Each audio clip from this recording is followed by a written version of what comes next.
Assalamu alaikum wa rahmatullahi wa barakatuh. Kwa majina mimi naitwa Muad Madri. I think the last time nilikuwa hapa ni kitambo kidogo, but tulikuwa mwanzo pale mzee wangu babangu Ustadh Babwali pale alivyoanzisha almost 15-20 years ago kama sijakosea. So I think yangu itakuwa maneno machache, at least tupate fursa wengine pia waongee, but nataka kusema tu maneno mawili na kutoa shukrani watu wawili. Wa kwanza itakuwa ni Ustadh Muhammad. Hii initiative aliyofanya ku actually capture these videos za motivation, not only pia motivation classes, mashallah, kuona the impact ufanya all kona zote za Mombasa, from Makadara, unaona anavoleta watu kwa pamoja, from Lamu to kila mahali. I think hii pia inatuonesha sana yani how the technology ambayo yaweza kutumika, especially kwa vijana ambao wanaosoma sasa hivi. Hii YouTube ambao Ustadh Muhammad anatumia kushare hii platform yake, uweza kupata mazuri na ukapata mabaya. So kama mwanafunzi, hii YouTube utapata darsa za Kiislamu, utapata motivation classes kama hizi, na the same time huko pia utapata machezo aina yote. So kama mwanafunzi, it's majority hapa itakuwa ni watu wa skuli. So I think iko very important kutumia hizi social media kwa uzuri. Weza tumia YouTube ama hizi platform zote kwa masomo, una research, mwalimu ankuelezea whether ni any subject alikuwa amekufundisha, but you need more emphasis, unaweza angalia through hizi YouTube, na hiyo inaweza tumika kwa ubaya. And especially currently vile corona ilivyofanya, watu sasa hivi not only mabiashara mpaka maskuli, siku hizi maskuli, ma restaurants, ma hoteli, ma biashara, kila moja siku hizi anaenda online. So it's the way how ulimwengu unavyoenda sasa hivi, and the current trend is everything is going digital. So and mpaka masomo sasa madrasa pia zaenda pia online, virtual zote. So depending on how you'll use it, social media, it can really impact wewe mwenyewe kama mwanafunzi. I think the second lastly ni kutoa shukrani kwa ustadh mzee wangu babangu Ustadh Babwali. Alhamdulillah kupata fursa ya not only yeye kuni mentor, but sasa pia kuishi na yeye. And I think his main purpose ya hizi kind of culture, I mean this kind of classes alivyoanzisha kitambo sana, ni especially kwa mwanafunzi ambao kwa maskuli, ni usivunjike tamaa. Na especially wajua sometimes kama vile Ustadh Yusuf alielezea kuhusu importance ya wazazi ambao ya kufanya ya kusaidia ama ya kudirect katika maisha yako. It's a very important. Mzazi wako ambao pepo iko chini ya mzazi wako, so hauwezi kufanya kufaulu katika maisha without kupata radhi zao. Lakini at the same time kuna scenario where mzazi maybe anakutukana, lakini since kwa ajili ya utoto unaona kamba hii inatukanwa kwa ajili ya mama ama baba anasumbua, ndo lugha ambayo inatumika sana. So like we hujui ule mzazi anapitia mambo mangapi mpaka yeye mwenyewe kukurapia, na hakuna mzazi ambaye yamtakia mtoto wake mabaya. So yeye kukukanya kwa upande wote mwingine ni kukutakia mazuri. However, kuna scenario ya mzazi asikuelezee ile kwa nini mimi nakuamrisha ufanyiki hivi. Sasa sometimes since because of the age ukachukulia hii na negative way, kwamba huyu mzazi ananitukana mimi just ataka kunichapa ama aniudhi ama kwa sababu haina tofauti. So and the main impact mashallah hizi classes ambayo ifanya is to create awareness kwamba sometimes not only ukiona kama those scenarios unafanya what to do, approach mzazi wako kivipi, classes zako especially za mashule, uko maskuli kule unapata labda hushikanishi result ikija, result pia haiji uzuri, wewe wafanya bidii lakini haiji uzuri. And mashallah kuona madrasa kama hivi imefika kwa namba daraja kama hii, and mashallah hii kuanzisha kitambo but through initiative ya Ustadh Muhammad kuiweka hii digital imefanya more awareness, watu watoka mbali waje mahali kama hapa. So inshallah Mwenyezi Mungu awajaze babangu na Ustadh Muhammad na yote inshallah. Mwenyezi Mungu ambao tuko hapa pamoja, Mwenyezi Mungu atutilie taufiki na inshallah atupe nyoyo za kuendeleza hivi na ku create more awareness kwa wengine pia ambao wanaokuja wapate kufaidika zaidi. Assalamu alaikum warahmatullah. Assalamu alaikum warahmatullahi wabarakatuh. Mwanzo kabla nianze nitaanza na shukrani kwa Ustadh Babu Ali. Leo pali niko sababu yake. Wallahi amenimenta kutoka Zuka, nimekuwa mtu ambaye niko na focus na nyamasha. Shukran sana Babu Ali. Kitu kimoja Ustadh anasema wazazi. Uona hapa kuna hii mentality, bona mzazi wangu ananiambia hii. Mimi nina miaka 21 years. Lakini bado mzazi wangu ananiambia fanya hii usifanye hii. Mimi nasoma Nairobi, lakini kila time nikija Mombasa nimpigia mzazi wangu nisafiri na gari hii ama gari hiyo, na nichukue seat namba hii ama hiyo, kwa sababu hiyo ni makamu yake, hiyo ni haki yake kumuuliza kila kitu. So hapa mtoto umeambiwa na mzazi wako usiende mpirani, usikuwe mkali kwa mzazi wako. Mzazi wako wako na hikma kubwa sana. Hawa wazungu wasiwaambie ukikuwa 16 ama 18 mzazi wako ana rights. Mzazi wako atakuwa na rights hata kama ukikuwa mufti. Wallahi alazim. Kama Imam Shafi radhiallahu anhu alikuwa ameenda Madina kusoma. Sasa alirudi, wale wafalme na kila mtu wakampatia senti mali gifts kuleta. Sasa alirudi nje ya Maka, akamwona mamake hako happy. Akamuuliza, mama, mbona uko hivi? Akamwambia, mwanangu, nilikutuma kuchukua ilmu, si kuchukua senti. Imam Shafi rahimahullah, watu wanasema alitoa hiyo mali yote kumridhisha mamake na kumridhisha Mola. So kila time wewe ona your parents are always the right ones. Sikia nasiha ya wazazi wako.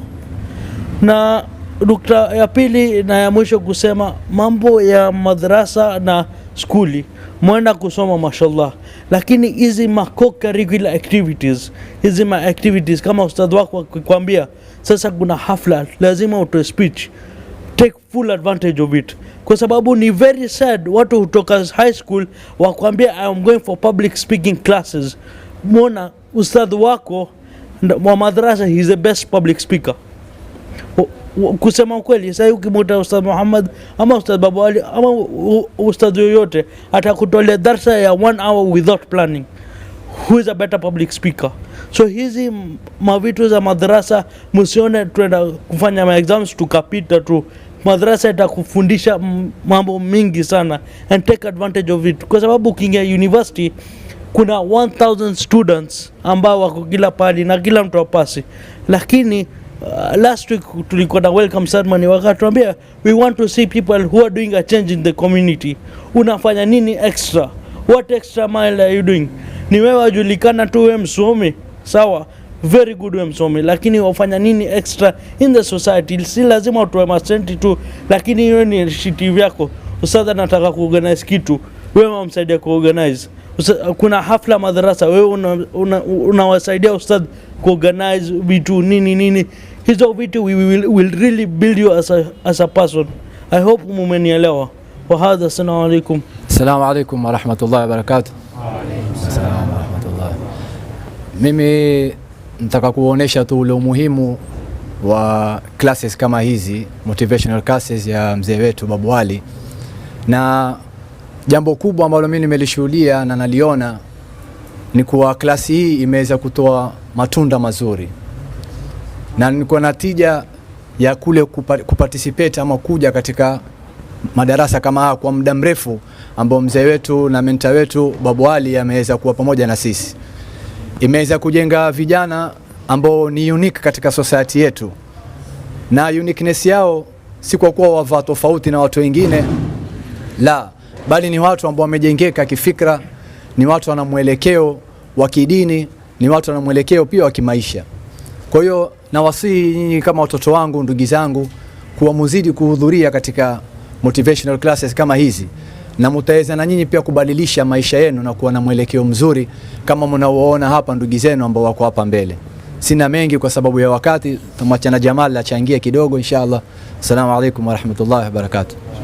Assalamu alaykum wa rahmatullahi wa barakatuh. Takbir, takbir, takbir. Alhamdulillah rabbil alamin, wassalatu wassalamu ala ashrafil anbiya'il mursalin wa ba'd. Ngependa kuchukua fursa hii kumshukuru mzee wetu, baada ya kumshukuru Allah subhanahu wa ta'ala, kumshukuru mzee wetu Babu Ali. Mimi nimeanza kuja msikiti wa Mandri kuanzia 2015, na nakumbuka hii klasi ilikuwa ikiendelea pale nyuma. Yeye amefanya kazi kubwa sana. Mimi ni mmoja wa wale wanafunzi ambao kwamba alikuwa nikisema tumekosa waelekezi, wale watu almurshiduna, wenye kuongoza watu. Leo mkapata mtu mzima, si kwamba hana shughuli zake, la, ana shughuli zake, ana familia yake, ana kila kitu chake, lakini akawajali nyinyi, basi mwataka mumshukuru sana, kwa sababu mwenye kukupa ujuzi na maarifa ni bora kuliko anayekupa kula na pesa.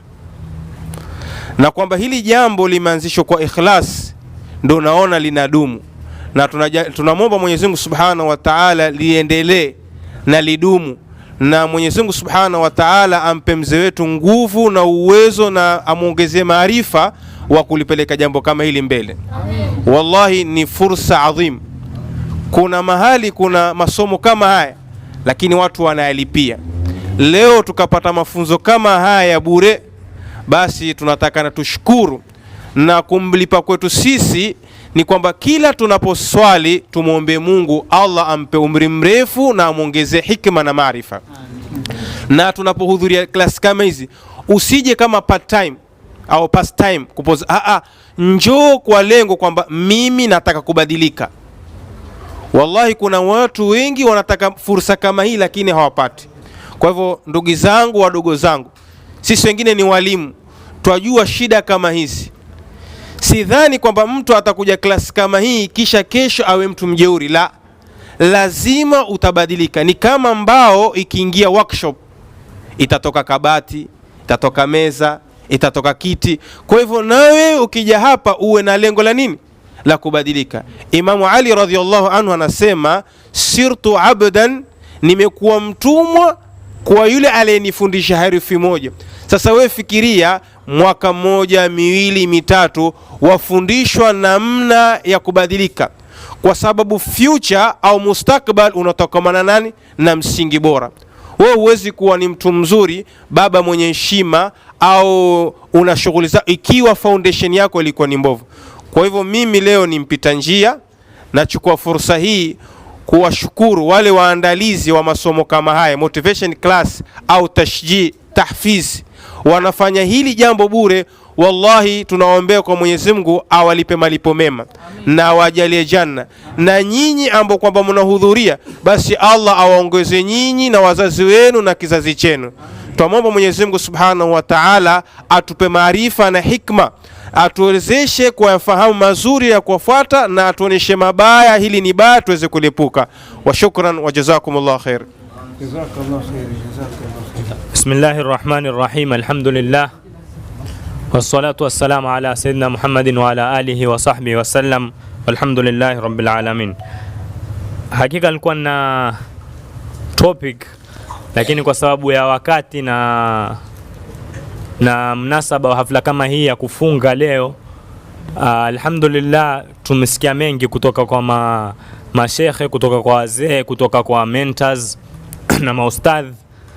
ambao sisi tukiwa tutaongeza itakuwa ni kuzidisha tu mengi, isipokuwa ni kama alivyosema Ustadh na Muzammil hapo kwamba usitosheke, kama Muzammil alivyosema, usitosheke kwa wewe ni msomi tu, bali kuna ile extra mile ambao wafaa kwenda, na extra mile yenyewe aliyoitaja ni kuwa mtu wa social service, yani ujitolee katika jamii yako.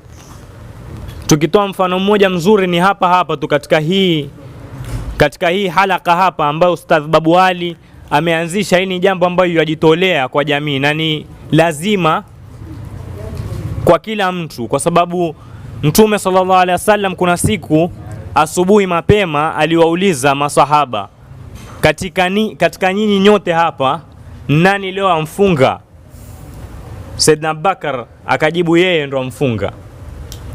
Kisha akauliza tena, katika nyinyi hapa nani alioshindikiza jeneza? Saidna Abubakar ndo akawa nshindikiza jeneza. Naam. Akauliza tena, katika nyinyi hapa nani alolisha maskini, alotoa sadaka? Naam, alolisha maskini. Ikawa ni huyo Saidna Abubakar. Na mwisho akauliza, katika nyinyi hapa nani alotembelea mgonjwa? Yeye Saidna Abubakar akanyosha mkono.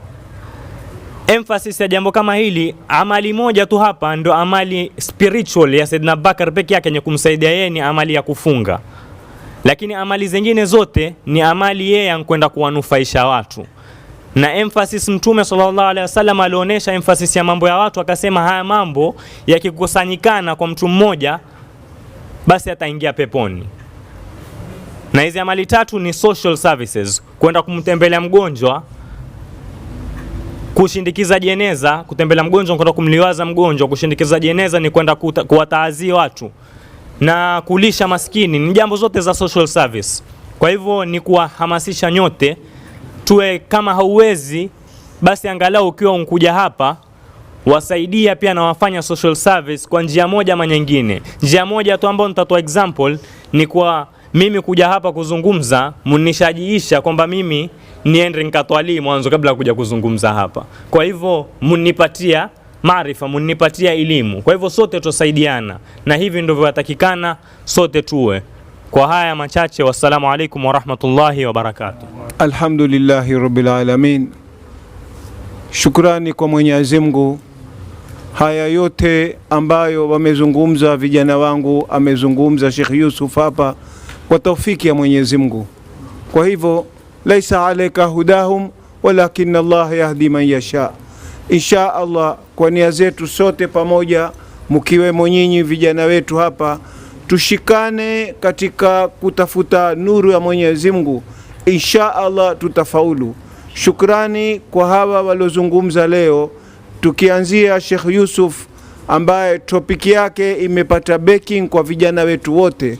Shukrani Sheikh Yusuf, Mwenyezi Mungu akujazi khairi kuwata wakati wako kuja kujitunga na sisi, ukawa na hawa waliokuunga na wewe pamoja, Sheikh Ali hapa pamoja. Kwa hivyo sisi tunashukuru sana ule mtu kumwita akakuitikia katika mwito wako. Ibrahim, ulipata nafasi nayo. Bismillah. Assalamu alaikum warahmatullahi wabarakatuh. Mimi nafurahi kwanza kuona alhamdulillah klasi njaa vizuri, na hii ni foundation nzuri sana Ustadh Babu Ali alianzisha. Alhamdulillah, tunashukuru zaidi. Na kama vile ndugu yangu Jamal alivyosema, maneno mengi yashaongelewa, sisi ni kuongeza tu kidogo na kukumbushana. Mimi specifically yangu itakuwa ni kama reminder tu, and nataka kuongelea vitu viwili. Kitu cha kwanza ni attitude, mentality. Unaona? Na hii yote anza kwenye mind zetu. Hii nataka kueleza kwa kupeana mfano. Mfano wenyewe ni kutumia mnyama ambaye ni mahiri sana kwenye yani ecosystem, ambaye ni simba. Kila mtu nafikiri yamjua simba. Hii mentality yake toita the lion's mentality ama winning mentality. Hii ni mentality ambayo hata kama ile objective, ile goal yako ni kubwa vipi, wajaribu kuiattain. You try your level best kuiattain. Unaona? Kwa mfano, huyu simba ye kama ana njaa, ambayo hii njaa ni kama hanga kwetu sisi, watakuachieve kitu, wataweza kupasi ama watakufanya biashara ama watakushinda pahali fulani, unaona, kwenye mashindano ama vitu zingine, unaona.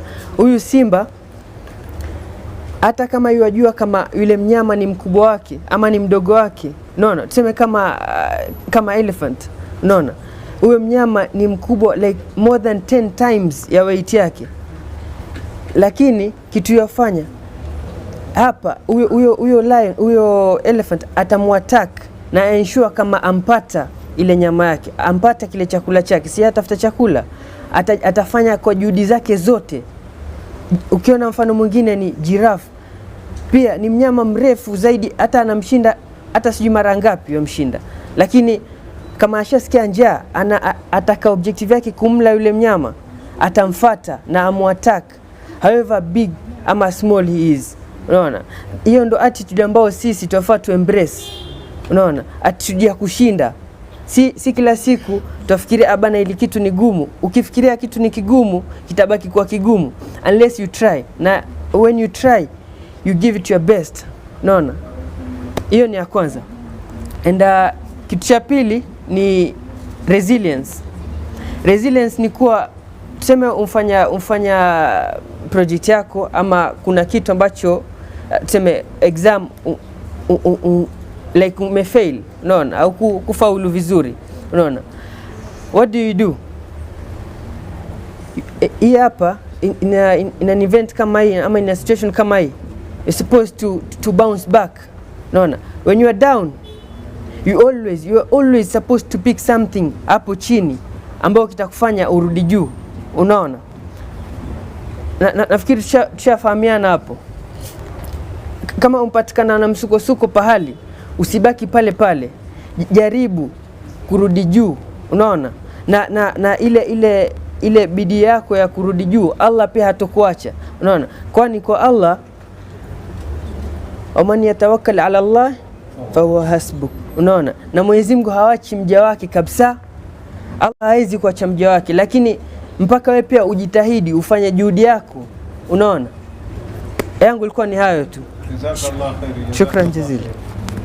Tungezungumza bado, lakini wakati sasa hivi utakimiwa.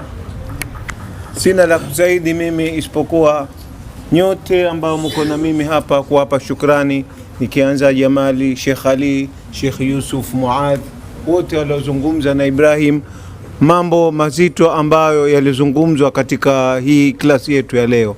Kwa hivyo muyashike ambayo hawa wenzetu, watoto wenzenu wamezungumza haya, na alokuja nayo vile vile Sheikh Yusuf, muyashike, mujue kama ndio chanzo cha bebe kufaulu. Kwa hivyo sina la zaidi isipokuwa kuwatangazia klasi zetu leo tutafunga mpaka tarehe 7 Januari, itakuwa Friday. Tarehe 7 insha Allah Januari tutaresume, na tukiresume katika klasi tunaanza klasi ya mtihani. Tutasoma hiyo 7th January. Klasi itakayofuatia ya pili Friday tutakuwa na mtihani na tutakuwa na cash prizes. Yuko mfadhili mwenyewe safari hataki kutajwa, kwa hivyo tutaendeleza na klasi zetu, na wengi wa tayari wameshajitokeza. Kila tukifanya testi wasema wametupa backing, kama sisi tuko tayari kuwazawadia vijana wetu. Takbir, Allahu Akbar. Basi hilo ndilo kubwa. Allahumma salli wa sallim alayhi. Kwa hivyo mimi nashukuru watu wote wameona juhudi yenu, watu wote wameona mwamko wenu. Kwa hivyo Mwenyezi Mungu akibariki kikao chetu, ajalie kila lazito atufanyie jepesi, kila la mbali atuletee karibu, kila mafundo atufungulie. Mwenyezi Mungu atujalie kwenye kutafuta ilmu juhudi kubwa katika kutafuta ilmu. Mungu anyazie, atutilie taufiki insha Allah. Wassalamu alaikum wa rahmatullahi wa barakatuh. Asante.